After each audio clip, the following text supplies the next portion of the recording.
Bienvenue à tous sur la chaîne Congo Design Art TV pour ce module qui s'intitule Évolution des courants artistiques. Un module qui vous permettra de découvrir l'évolution des courants, mais aussi une manière très spécifique et résumée sur le mode artistique et la mode.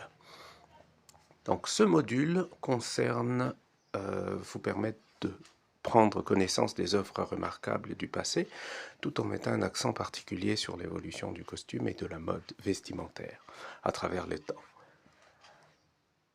Et donc, pour le plan de présentation, nous avons l'introduction, nous avons les objectifs généraux, les objectifs spécifiques, nous avons le chapitre 1 qui est consacré aux arts préhistoriques, le chapitre 2 qui est consacré aux arts de l'Antiquité, le chapitre 3 qui est consacré aux arts du Moyen-Âge, le chapitre 4, excusez-moi je me suis trompé sur le chiffre, qui est consacré sur les arts des temps modernes.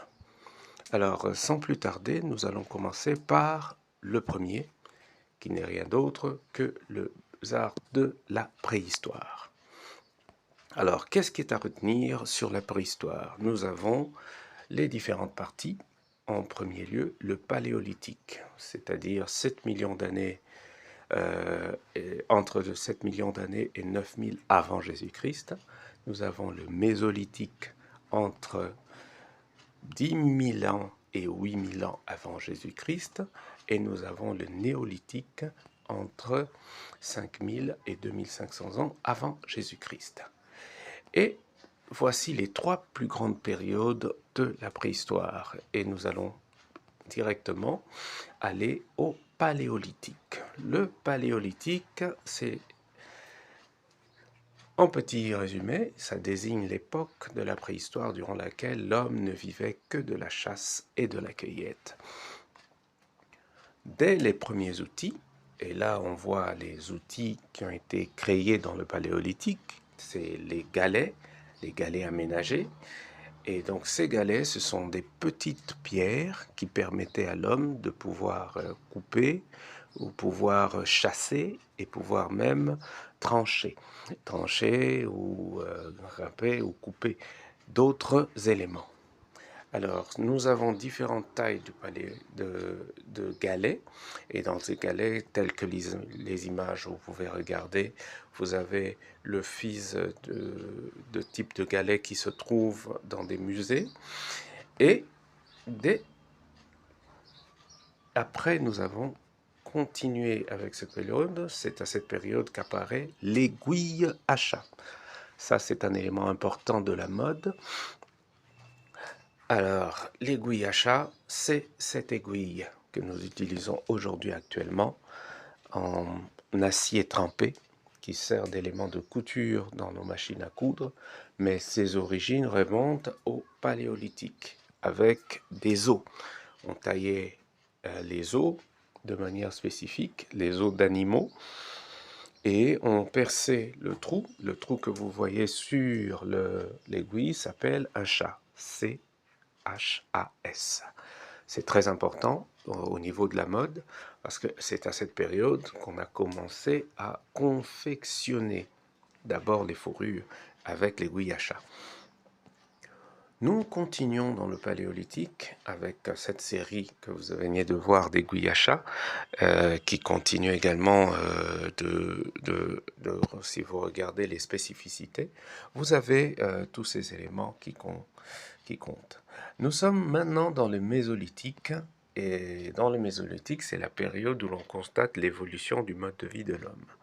L'homme devient sédentaire et ses besoins de construire. C'est avec la sédentarisation que nous avons la construction. C'est avec la sédentarisation que nous avons le besoin d'architecture, de cabanes, mais aussi d'agriculture. Et là, on passe à un autre stade, on passe au tissage. Et c'est les premiers tissages qui apparaissent, avec les vanneries et les tissus primitifs qui étaient de très petites dimensions. Voici un exemple de métier à tisser de l'époque. Alors, métier à tisser, c'est un élément qui permet de faire les entrecroisements de fils, de chaînes et de trames pour obtenir une surface textile. Et donc les premiers éléments étaient ceux-là.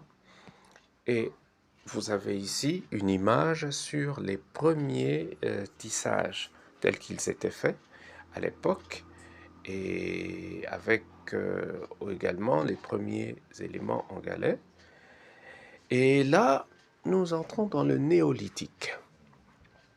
Dans le néolithique, l'art néolithique est un art qui prône les représentations animales et les figures anthropomorphiques. Anthropomorphes, souvent schématiques. Donc, ce sont des figures féminines en terre cuite, et ça symbolisait la fertilité. Et là, nous avons, au niveau du néolithique, le besoin de parure. Comment les bijoux ont commencé à apparaître. Et là, vous avez un exemple de type de bijoux qu'on utilisait à l'époque du paléolithique. C'était des bijoux qui étaient faits en pierre, en perles et parfois en coquilles. Après, voici des parures qui sont des bracelets et des anneaux qu'on utilisait au néolithique. Ici, vous avez un type de tissu en lin. Oui, le lin, c'est un tissu qui est vraiment un tissu qui date et qui raconte l'histoire du monde, parce que le lin est utilisé au niveau du néolithique. Le lin est également utilisé pour travailler les vêtements de manière rudimentaire, et cela à travers cette image. Et nous continuons donc avec l'art du néolithique, avec les parures. Dans cette image, vous avez des coquilles, vous avez des coquillages, et c'est vraiment une époque où on utilisait les éléments de la mer. Et cela, là, nous avons un exemple d'homme de la préhistoire. L'homme de la préhistoire était très rudimentaire, avec les morceaux de costumes que vous avez, des peaux d'animaux, et vous avez également le costume à la préhistoire. Et selon le récit de la Bible, l'origine de la préhistoire repose à l'époque d'Adam et Ève. Et ça a été créé par Dieu. Les premiers costumes ont vu le jour à cette époque-là.